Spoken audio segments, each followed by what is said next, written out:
Spilled something, did we? He sneered. That Montgomery prick. Not even looking at her, just through. Prick. Cassie's hand tightened on the champagne flute. Years of grit, all the point shoes and busted dreams, simmering just below the surface. See, they thought she was just a waitress. A nobody. 10 grand to dance with him? A public joke, right? His world versus hers. He has no idea. That scholarship she lost, Montgomery's doing, her mama's medical bills piling up, because of them. But what they don't know, and what's about to sting them something awful, is she ain't just taking the money. She's taking their damn stage. He thought his money could buy him a moment of cruel entertainment. He was wrong. What he didn't know was that he wasn't just daring a waitress to dance. He was challenging a forgotten prodigy. Stick with us for a story of humiliation, breathtaking talent, and the moment one woman turned her spotlight of shame into a stage of triumph. The air in the Grand Atoria ballroom was thick with the scent of money and lees. It was a suffocating perfume, a mixture of expensive cologne, vintage Chanel. No, the faint, sweet decay of thousands of hothouse flowers flown in from the Netherlands. For the guests, it was the smell of Tuesday. For Cassandra Riley, it was the smell of another 16-hour shift on her feet. Cassie, as she was known to the few people who bothered to learn her name, moved through the glittering chaos with a practiced economy of motion. Her black and white uniform was impeccably starched, a stark contrast to the vibrant silks and shimmering satins of the women she served. Her tray laden with flutes of Dom Perignon was an extension of her arm, steady, balanced, and invisible. That was the job, to be an efficient, silent ghost who materialized with champagne and vanished before her presence could register. Tonight was the annual St. Jude's Children's Foundation Gala, an event where New York's elite gathered to congratulate themselves on their generosity by bidding on things they didn't need. Cassie had worked dozens of these events. She knew the rhythm, the polite chatter that would grow louder and less coherent as the night wore on, the air kisses that never landed, the strained smiles that didn't reach the surgically perfected eyes. She navigated past a woman draped in what looked like $1 million diamond necklace, its fire catching the light from the crystal chandeliers. The woman was laughing a brittle, high-pitched sound at something a portly man with a glistening forehead had said. They didn't see Cassie. No one did. She was part of the machinery of the evening, as functional and unregarded as a well-oiled hinge on a service door. Her manager, a perpetually stressed but kind woman named Mrs. Genevieve Peterson, had given her a brief pep talk earlier. Head up, Riley. These people can smell fear. Just be polite, be efficient, and for God's sake, don't engage. Engage.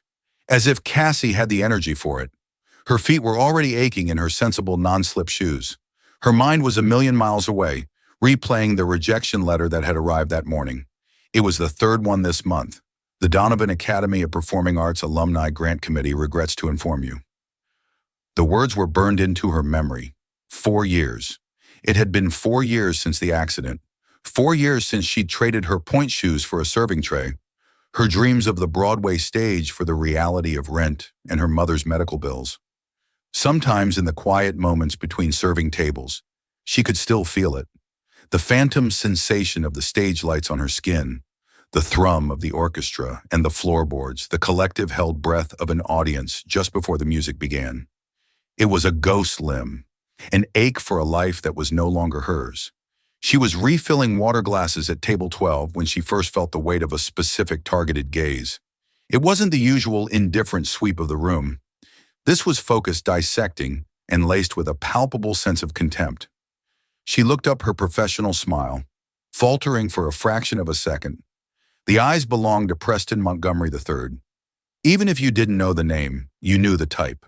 He was handsome in the way that only generations of wealth and privilege can sculpt a strong jaw.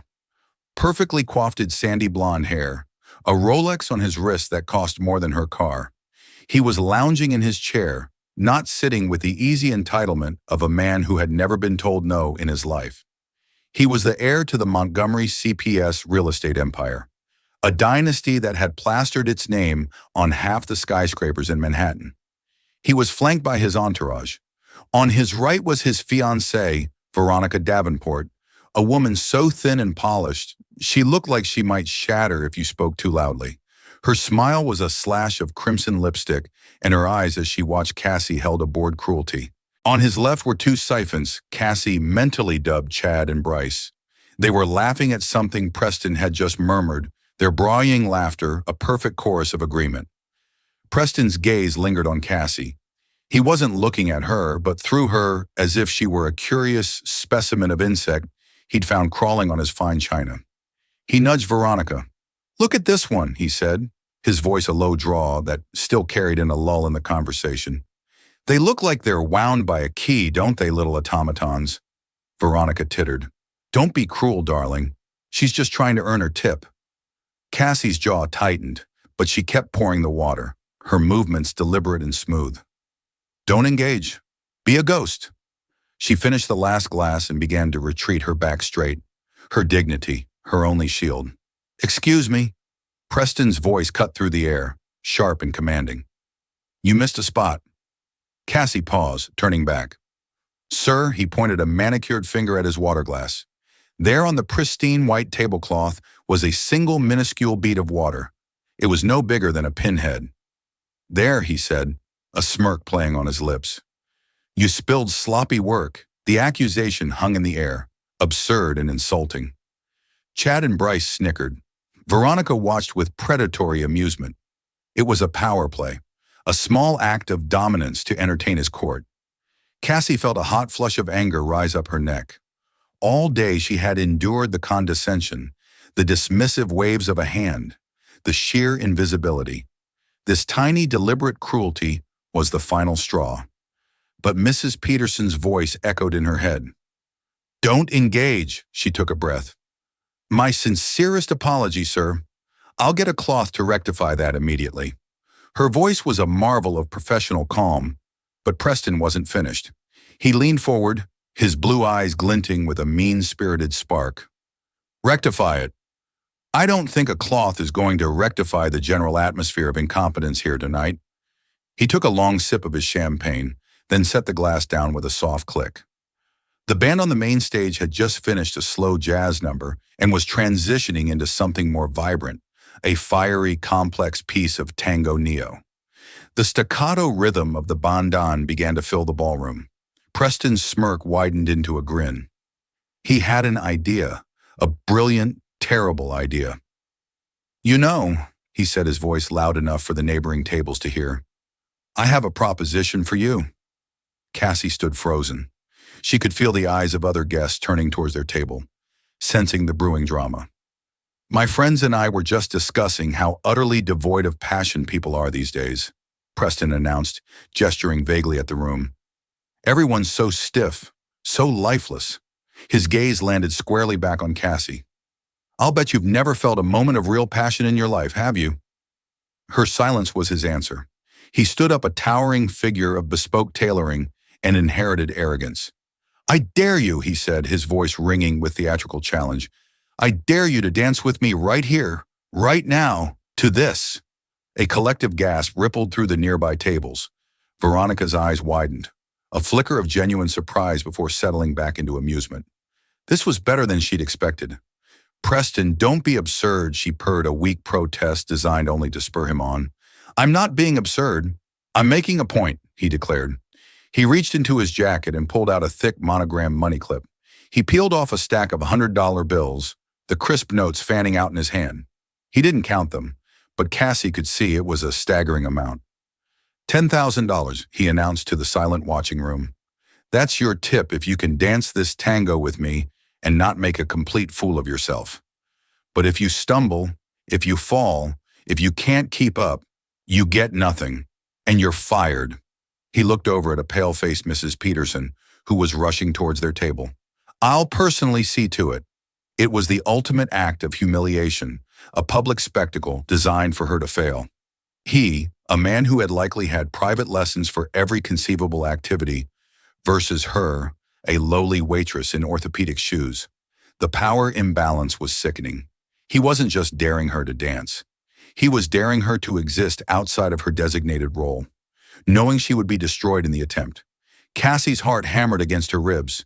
Every instinct screamed at her to run, to melt back into the shadows. But then she looked at his face, the smug certainty, the utter contempt. She saw every rejection letter, every condescending glance, every moment she had been forced to swallow her pride, and she thought of the ghost limb, the phantom ache of the stage. She looked at the $10,000. It was an insulting sum, a bribe for her own humiliation. But it was also 2 years of her mother's medication. It was a security deposit on a better apartment. It was a lifeline. But it wasn't the money that made her decide. It was his eyes. It was the absolute conviction in them that she was nothing. Across the room, a young freelance photographer named Nathaniel Crow, hired to capture candid shots of the wealthy guests, lowered his camera. He had been watching the interaction. His lens initially focused on Preston Montgomery III as a prime target for the society pages, but his focus had shifted to the waitress. He saw the flicker of defiance in her eyes, the subtle squaring of her shoulders. He lifted his camera again, adjusted the focus, and leaned against a pillar. He had a feeling this was about to become the most interesting thing to happen all night.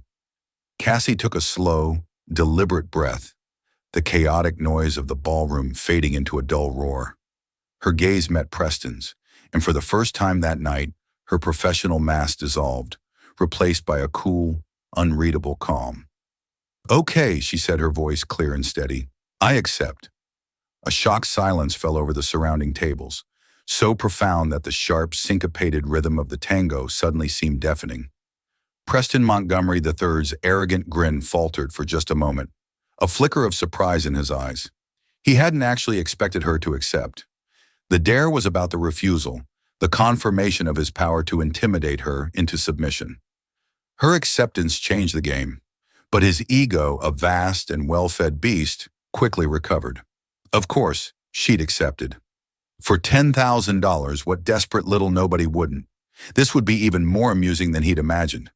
"Excellent," he boomed, clapping his hands together once. "A little spirit." "I like it." He gestured grandly to the small open space between the tables. "The stage is yours." "Ours," he corrected himself with a smirk. Veronica Davenport laughed, a sound like ice cubes clinking in a crystal glass.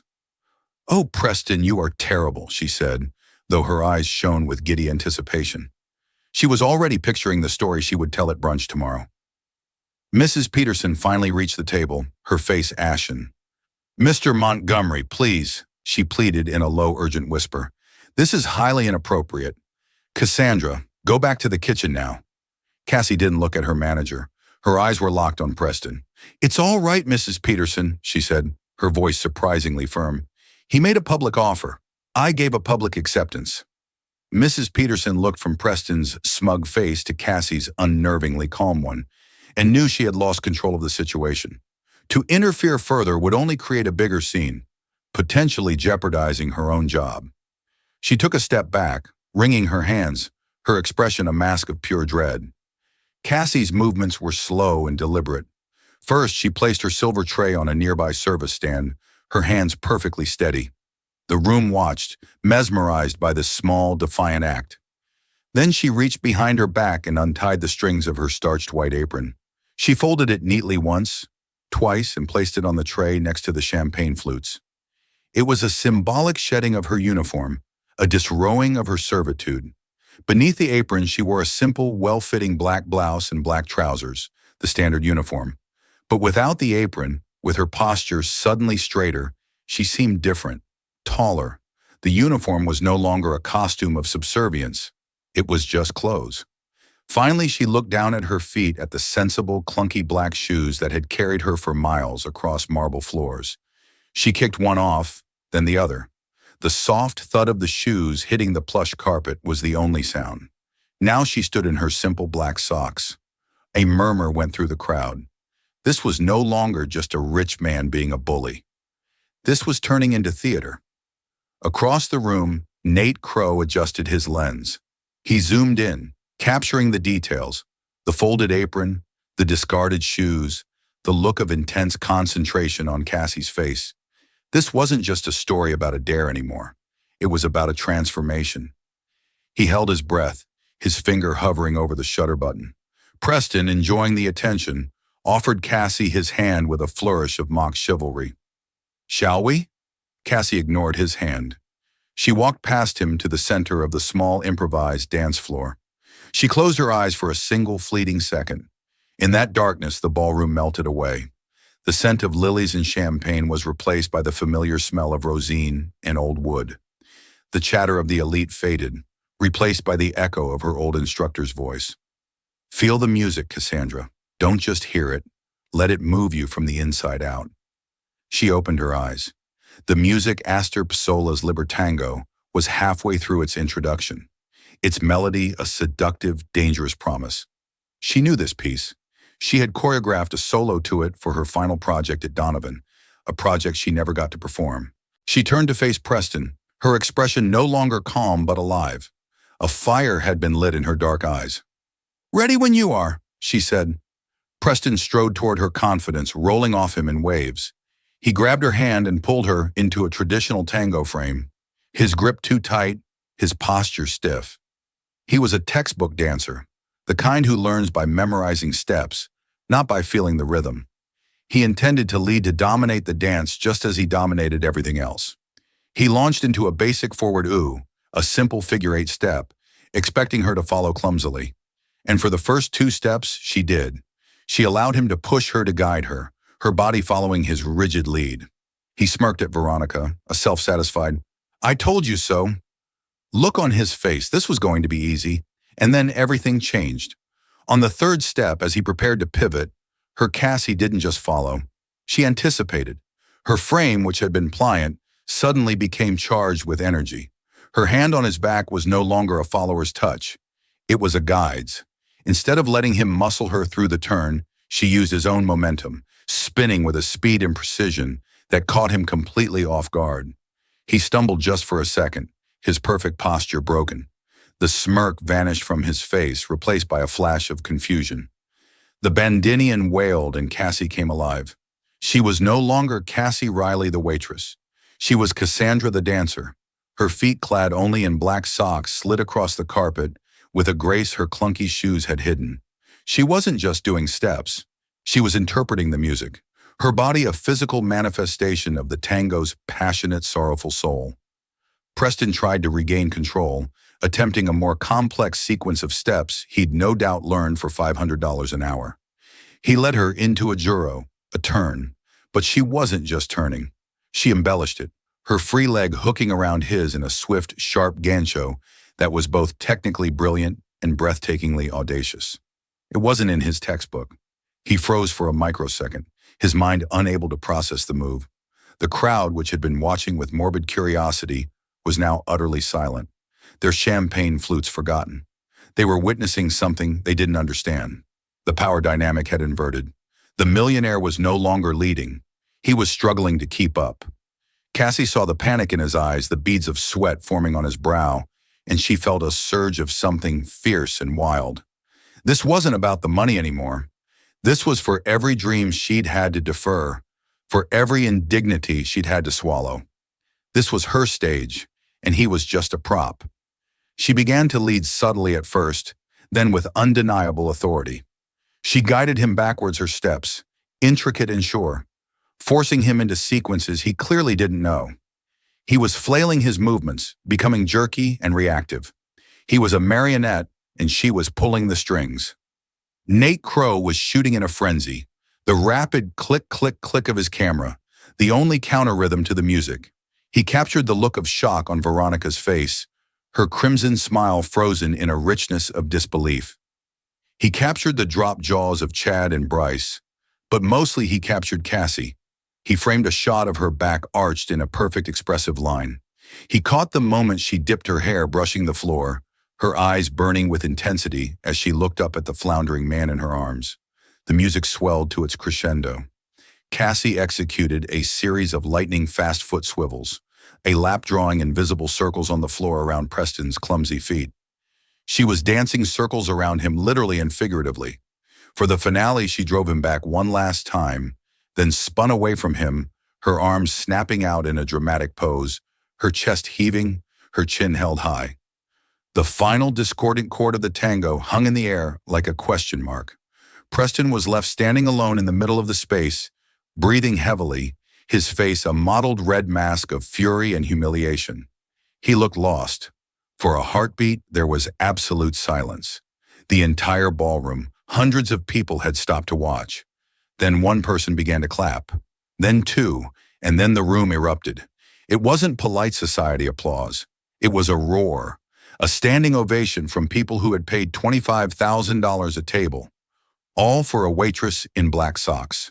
The applause crashed over Cassie in waves, a sound she hadn't heard directed at her in years. It was overwhelming, a physical force that made the fine hairs on her arm stand up. For a moment, she was back at the Donovan Academy showcase taking her final bow after a grueling performance. The adrenaline, the exhaustion, the pure, unadulterated joy of connecting with an audience. It flooded her system sharp and potent. But this wasn't the Academy. She opened her eyes, the illusion shattering, and saw the sea of stunned, wealthy faces. She saw Mrs. Peterson, her hands clasped over her mouth, tears welling in her eyes. She saw Nate Crow, the photographer, lowering his camera with a look of profound awe on his face. And she saw Preston Montgomery III. The roar of the crowd was a judgment against him, and he knew it. The mottled red of his face deepened to a furious crimson. The smirk, the confidence, the entitlement, all of it had been stripped away, leaving behind the raw, ugly core of his arrogance. He had been made a fool of in front of his peers, the very people whose opinions he valued above all else, and by whom a servant. The applause began to die down as Preston took a step forward. The air crackled with a new dangerous tension. His eyes, which had been confused and panicked during the dance, were now filled with pure, unadulterated hatred. He reached into his pocket, his movements jerky and violent. He pulled out the money clip again, but this time there was no flourish. He ripped the stack of $10,000 from the clip and with a vicious flick of his wrist, threw the money at Cassie. The bills fluttered through the air, scattering at her feet like expensive, insulting confetti. "There's your tip," he spat, his voice low and venomous. "You wanted a spectacle. You got one.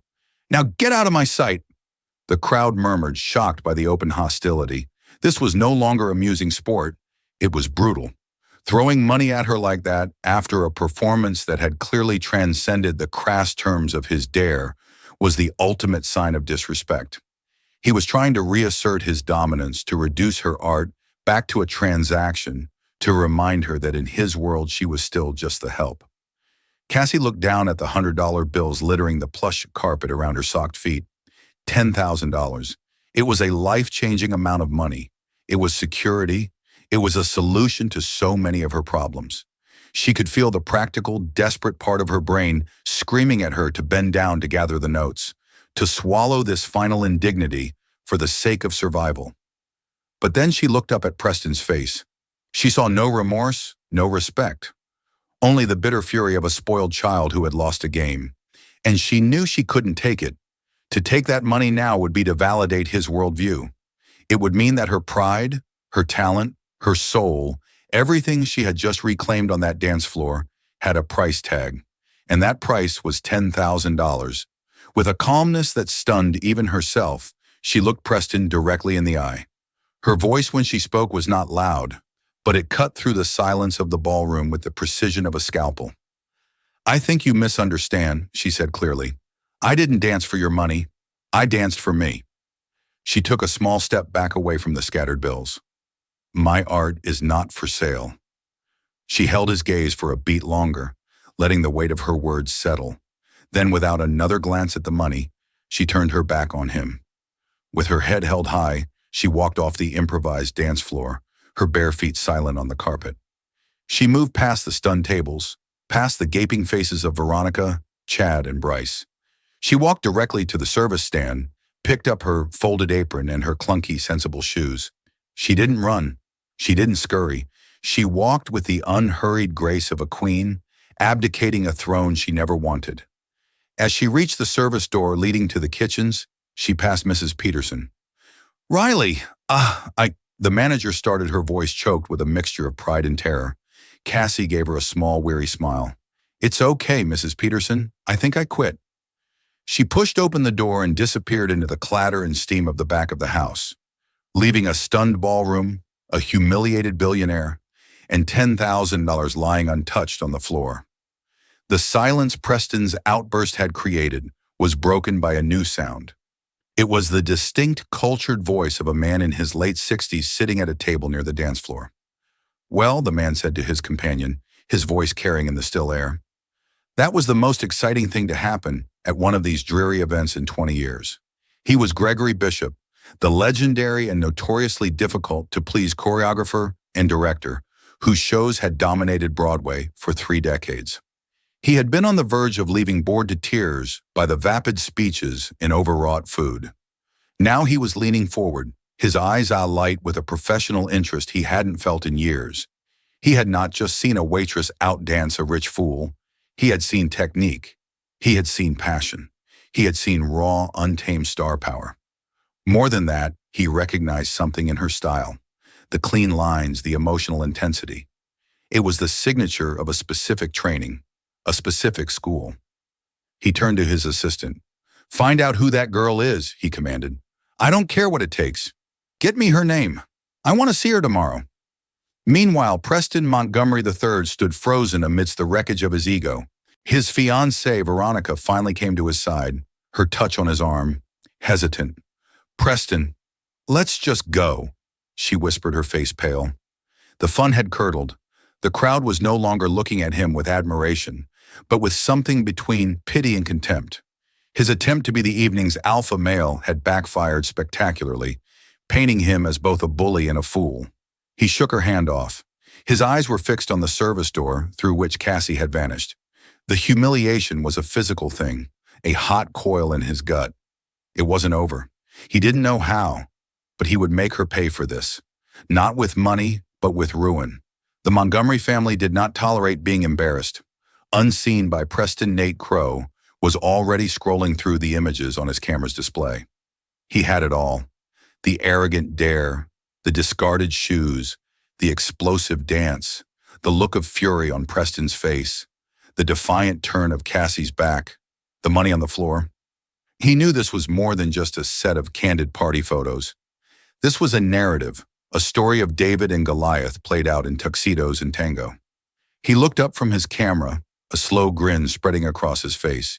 He had the story of the year, and he knew exactly what the headline would be. The internet moves faster than gossip and with more devastating force. By 8 a.m. the next morning, Nate Crow's story, which he'd sold to the online journalism outlet BuzzFeed News for a handsome sum, had gone supernova. It wasn't buried in the society section. It was the lead story on their homepage, complete with Nate's most dramatic photos. The headline was simple, devastating, and utterly clickable. Montgomery Air dares waitress to dance for $10K. She wipes the floor with him and walks away from the cash. The article itself was a masterclass in narrative journalism. Nate had laid out the scene perfectly. The opulent charity gala, the swaggering billionaire, the quiet waitress. He detailed the dare, the contemptuous way Preston had thrown the money, and Cassie's powerful, dignified refusal. But the photos were the kill shot. There was a TP tick that was being shared on every social media platform. The first photo showed Preston smirking, fanning the cash. The second was a breathtaking motion-blurred shot of Cassie in the middle of the dance, her form of study and passionate grace, while Preston looked on with dawning horror. The third and most damning photo was of Cassie's back as she walked away, leaving the $10,000 scattered on the floor at Preston's feet. By 9:00, Gala Dancer was the #1 trending topic on Twitter. Montgomery's shame was not far behind. For Cassie, the morning was a bewildering storm. She had woken up on the lumpy mattress in her small Queens apartment, the adrenaline of the night before replaced by annoying anxiety. She had quit her job. She had made a powerful enemy. She had walked away from more money than she'd seen in her life. The cold light of day made her actions feel reckless, not heroic. Her mother's prescription needed refilling next week. How was she going to pay for it now? Her phone, a cheap model with a cracked screen, buzzed on her nightstand. It was a text from a former coworker. "OMG, Cassie, are you seeing this?" Then it buzzed again and again. Calls from numbers she didn't recognize. Texts from people she hadn't spoken to in years. She opened the link her friend had sent, and her world tilted on its axis. She saw herself, her face, her story splashed across the screen for the entire world to see. She read the article, her heart pounding. The comments section was a tidal wave of support. "This is the queen we need. Preston Montgomery III is what happens when you have money instead of a personality. Someone find this woman and give her a Broadway show right now." She didn't just walk away from the money. She walked away with his dignity. It was surreal. Yesterday she was invisible. Today she was a symbol. Her personal details weren't in the article, but the internet is a formidable detective. By noon, amateur sleuths had figured out her name. A GoFundMe page was started by a complete stranger with the title "A Tip Jar for the Gala Dancer." It had a goal of $10,000. By 3 hours p.m., it had surpassed $50,000. Meanwhile, in a penthouse office overlooking Central Park, the atmosphere was considerably less celebratory. Preston Montgomery Jr., a man far more ruthless and intelligent than his son, slammed his fist on his mahogany desk, causing a collection of priceless jade figurines to rattle. The New York Post was spread before him, its cover featuring Nate's photo of his son looking humiliated under the blaring headline, "Tango of the Tyrant." "What in the hell were you thinking?" he roared. His son, Preston III, stood before him, pale and defiant. "She embarrassed me, Dad," Preston III mumbled. "It was a joke that got out of hand." "A joke?" his father bellowed, standing up. He was shorter than his son, but carried an aura of such immense cold power that he seemed to fill the room. "Our stock dropped 4% on the pre-market, you idiot." 4%. All because you couldn't resist bullying a waitress. We are fielding calls from board members, from investors. The St. Jude's Foundation has issued a statement condemning your behavior and reviewing their association with the Montgomery name. You didn't just get outdanced, you took a multi-billion-dollar sledgehammer to our family's reputation. Veronica had already called off the engagement. Her statement to the press cited Preston's shocking and cruel behavior as irreconcilable with her own values, a masterful act of self-preservation. Chad and Bryce weren't answering his calls. He was an island, and the tide of public opinion was rising fast. "I'll fix it," Preston III said, his voice weak. "You'll fix nothing," his father snapped. "You are to go to your apartment and stay there. You will not speak to the press. You will not post on social media. You will do nothing until I tell you. Your public life is over for the foreseeable future. Now get out." Humiliated for the second time in less than 24 hours, Preston Montgomery III slunk out of his father's office. Back in Queens, Cassie's day took another surreal turn. Around 4:00 p.m., there was a knock on her door. Peeking through the peephole, she saw a woman in a sharp, expensive-looking suit. Cautiously, Cassie opened the door. "Cassandra Riley," the woman asked. Her tone was professional, not intrusive. "Yes, my name is Monica Vance. I'm the personal assistant to Mr. Gregory Bishop." Cassie's mind went blank. Gregory Bishop? The Gregory Bishop? The genius behind Crimson Corset and Asphalt Sonnets. It didn't seem possible. Mr. Bishop was in attendance at the gala last night. Monica continued, her expression unreadable. "He was very impressed by your performance. He has asked to meet with you tomorrow morning 10 at his studio in the theater district, if you're amenable." She handed Cassie a card. It was thick cream-colored cardstock with a simple, elegant address embossed on it. Cassie stared at the card, then back at the woman. A meeting with Gregory Bishop. It was a dream so old and buried she had forgotten she even had it. The rejections, the years of waitressing, the constant struggle, all of it had been a thick layer of dust covering that single glittering hope. The viral story was one thing. A GoFundMe was another. But this was different. This was real. This was a door opening, not into 15 minutes of fame, but back into the world she had been forced to leave behind. "I'll be there," Cassie said, her voice barely a whisper. As Monica Vance walked away, Cassie closed the door and leaned against it, the card clutched in her hand like a holy relic. The fear and anxiety that had plagued her morning began to recede, replaced by a terrifying, exhilarating flicker of hope. The world had seen her dance, but Gregory Bishop hadn't just seen a dance.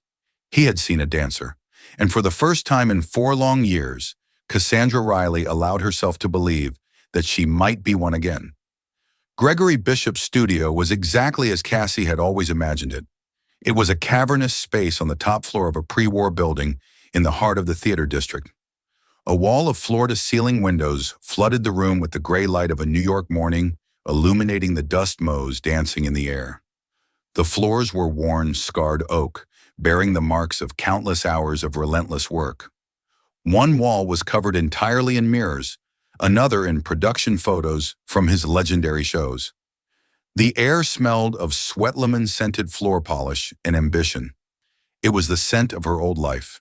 Cassie felt painfully out of place in her best pair of jeans and a simple gray sweater.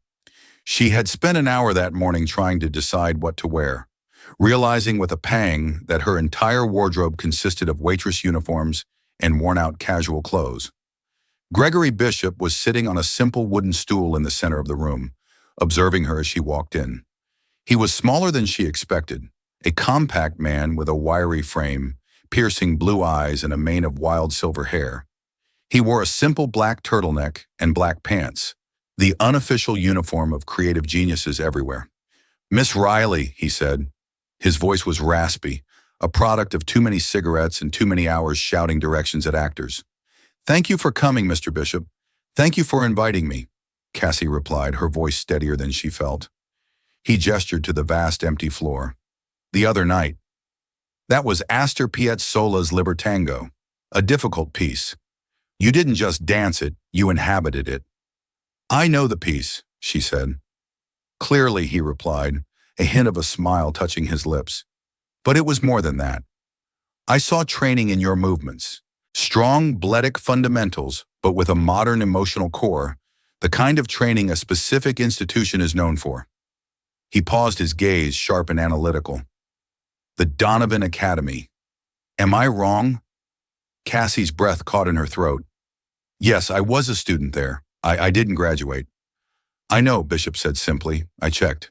Cassandra Riley, top of her class for 3 straight years, winner of the 2021 Choreography Prize, and then in your final semester, you vanished." He stood up and began to walk around her in a slow circle like a predator assessing its prey. "The official record says you withdrew for personal reasons. I'm more interested in the unofficial ones." The directness of the question disarmed her. She had spent 4 years deflecting that question with vague face-saving answers. But looking into the choreographer's intense eyes, she felt the urge to tell the truth. "My father," she began, her voice quiet. "He owned a small construction supply business in Brooklyn, a family business started by my grandfather. It was his whole life. He put everything he had into it." She took a shaky breath, the memories still sharp and painful. He had a major contract with a developer for a new luxury condo project on the waterfront. It was the biggest deal of his career. He took out loans, hired extra staff, bought materials, everything was riding on it. And then 6 months into the project, the developer pulled out. They cited some obscure contractual loophole, a zoning issue they claimed their lawyers had just discovered. It was a lie. They'd found a cheaper supplier overseas and wanted to break the contract without penalty. Bishop had stopped circling and was listening intently. "My father was ruined," Cassie continued, her voice thick with emotion. "He lost the business, our house, everything. The stress, it triggered a massive heart attack. He survived, but he was never the same. The medical bills were astronomical. My scholarship to Donovan covered tuition, but it didn't cover rent or my mother's new caregiving costs. So I dropped out. I started working, taking any job I could get, waiting tables, catering, whatever paid the bills." A heavy silence settled in the studio. Gregory Bishop looked at her, his expression softened by a flicker of empathy. He had seen hundreds of young, hopeful artists chewed up and spat out by the harsh realities of life. "That's a heavy burden for a young artist to carry," he said quietly. "Talent requires oxygen to breathe. It's hard to find any when you're drowning." He paused, then asked the crucial question. "This developer, who were they?" Cassie hesitated. She had never spoken the name aloud in this context. It felt like giving power to a demon, but she owed him the full story. "The development company," she said, her voice barely a whisper, was a subsidiary of Montgomery Corp. By Gregory Bishop froze. The blood drained from his face, replaced by a look of dawning, horrified understanding. Montgomery Corp. The name hung in the air between them, suddenly charged with a terrible new significance. Preston Montgomery's family, he breathed. Yes, Cassie confirmed. I didn't know who he was that night at the gala. Not at first. He was just another arrogant rich man in a suit. I only put it all together when I saw his full name in the news articles this morning. Preston Montgomery III. The irony was so thick, so cruel, it was almost suffocating. The man whose family had destroyed her dream was the same man who had, in a twisted act of fate, given her a chance to reclaim it. The cosmic cruelty of it was staggering. Bishop sank back onto his stool, running a hand through his wild hair. My God, he murmured. The universe has a sick sense of humor. He looked at Cassie, and his gaze was no longer just that of a director assessing talent. It was something more. He saw the full picture now. The hidden prodigy, the family tragedy, the poetic, brutal collision of past and present in that ballroom. It wasn't just a good story, it was an epic. It was the kind of raw human drama he built his entire career on. I'm developing a new show, Miss Riley, he said, his voice regaining its command. It's called Echoes. It's about the ghosts of the past and how they shape our present. The lead role is a young woman who loses everything and has to fight her way back through her art. It's a demanding role. It requires a dancer of extraordinary technical skill and profound emotional depth. He stood up and walked to the mirrored wall, staring at his own reflection for a moment before turning back to her. I've auditioned over 300 dancers in New York, London, and Paris, he said. I haven't found her yet. He locked his eyes on Cassie's, and the air in the room became electric with possibility. I think I may have just found her serving champagne at a charity gala. He offered a rare, genuine smile. I'm not offering you an audition, Miss Riley. Auditions are for people I'm unsure about. I'm offering you the part. Cassie swayed on her feet, grabbing the ballet bar for support. The lead role in a Gregory Bishop production on Broadway. It was the dream, the impossible, ridiculous, long-dead dream being handed to her on a silver platter. It was too much, too fast. I haven't danced seriously in 4 years, she stammered. I'm out of practice. I'm not in shape. Muscle has memory. Bishop cut her off gently. And soul has it too. What I saw in that ballroom wasn't just technique. It was 4 years of anger and grief and fight all channeled into 3 minutes of tango. You can't teach that.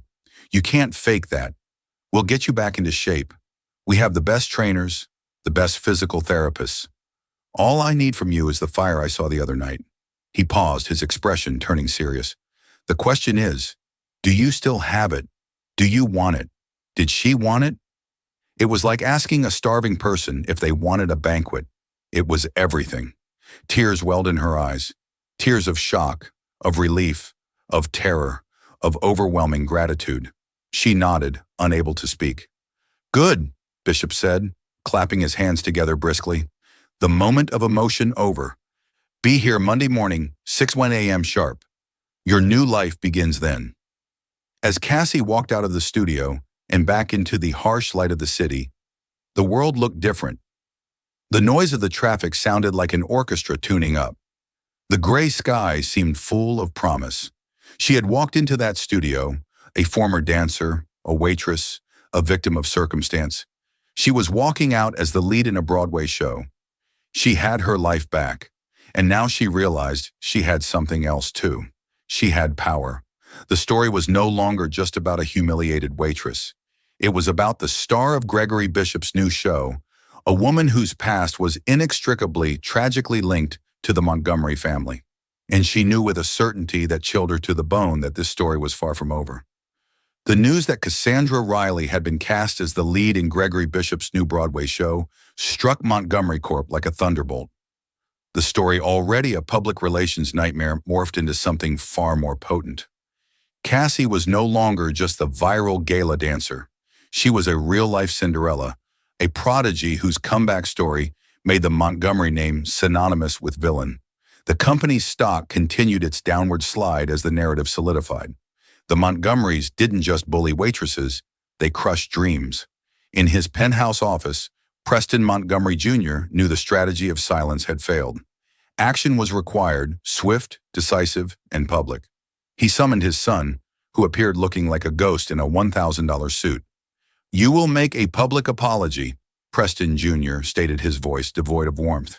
He slid a single sheet of paper across the mahogany desk. "Our PR team has prepared a statement. You will read it verbatim at a press conference tomorrow." Preston III scanned the page filled with hollow corporate jargon. "This is useless," he muttered. "No one will believe this. Belief is not the objective." His father retorted, his voice dangerously cold. "The objective is to create a public record of contrition. It's a business maneuver, not an act of conscience. It signals to our investors that the problem is being managed. Your feelings are irrelevant. Your only job is to look remorseful and read the script." Faced with his father's icy ultimatum, Preston III gave a sullen nod. His public life was over. This was merely the funeral. The press conference was a predictable circus. Preston III stood at the podium, a walking effigy of privilege, and read the statement in a flat monotone. He looked not at the reporters, but at a fixed point on the back wall, his delivery so lifeless that the words "deeply regret" sounded like an insult. The moment he finished, the questions erupted like gunfire. "Mr. Montgomery, have you apologized to Ms. Riley personally?" a reporter yelled. "Is it true your family's company bankrupted her father?" Another shouted, ignoring every question. Preston III was whisked from the stage by security, leaving a vacuum of rage and unanswered accusations. The media's verdict was instantaneous and brutal. It was a coward's apology, a soulless performance that only deepened the public's contempt. In Gregory Bishop's studio, Cassie watched the spectacle on a small television during a break. Every muscle in her body screamed from the unfamiliar rigors of her first day of training, but that pain was nothing compared to the cold anger that settled in her stomach as she watched Preston III's performance. The apology was a carefully constructed lie, a bandage placed on the wrong wound. It addressed the fleeting moment of public shame, while completely ignoring the colossal, life-altering devastation his family had wrought upon hers. That to them was still just business. The hollow words meant to silence the story instead ignited a fire in Cassie. For 4 years, she had been a victim of their business. Now she had a voice. Bishop watched her, seeing the shift in her eyes from exhaustion to steely resolve. She didn't need his encouragement. She pulled out her phone and dialed the one person who had treated her story with respect from the beginning. "Nate," she said when the photographer answered. "It's Cassandra Riley. I'm ready to talk, and I want to tell the whole story." 2 days later, Nate Crow's follow-up article was published online, and it was a bombshell. The headline itself was a declaration of war. "The dancer's dead. Cassandra Riley on the true cost of the Montgomery Empire." Guided by Nate's questions, Cassie didn't just recount the events of the gala. She unspooled the entire painful history. With quiet, devastating dignity, she told the story of her father, his thriving business, and the ruthless, predatory contract loophole Montgomery Corp had used to shatter their lives. She wasn't seeking pity or revenge. She was simply stating the facts, connecting the son's casual cruelty at the gala to the father's calculated cruelty in the boardroom. The impact was seismic. The narrative was no longer about a rich bully getting his comeuppance. It was a story of systemic corporate malfeasance of a family empire built on the wreckage of smaller lives. Dancer's debt exploded across social media. Government regulators began making inquiries into the waterfront project mentioned in the article. The Montgomery name was now officially toxic. Alone in his penthouse, Preston Montgomery Jr. finally understood the scope of his miscalculation. This was no longer a PR crisis he could manage. Cassandra Riley, armed with nothing but her story, had proven to be a more formidable adversary than any corporate rival. He had spent his life believing money was power, but he now faced a terrifying, immutable truth. A story told with courage had a power all its own. His son hadn't just dared a waitress to dance, he had unleashed the truth. In the end, this was never just about a dance. It was about dignity. Cassandra Riley's story is a powerful testament to the fact that true worth isn't measured in bank accounts or family names, but in talent, resilience, and the courage to stand up for your truth. A $10,000 dare meant to be an act of public humiliation became the catalyst that exposed a rod of arrogance and reignited a dream that had been unjustly extinguished. Cassie didn't just steal the spotlight. She reclaimed her life, her art, and her voice, proving that the most powerful currency in the world isn't money, it's integrity. Preston Montgomery learned that the hard way, a lesson that cost his family's reputation far more than any tip could ever be worth. If Cassie's incredible journey from a forgotten artist to a symbol of defiance moved, you please help us share her story by hitting that like button.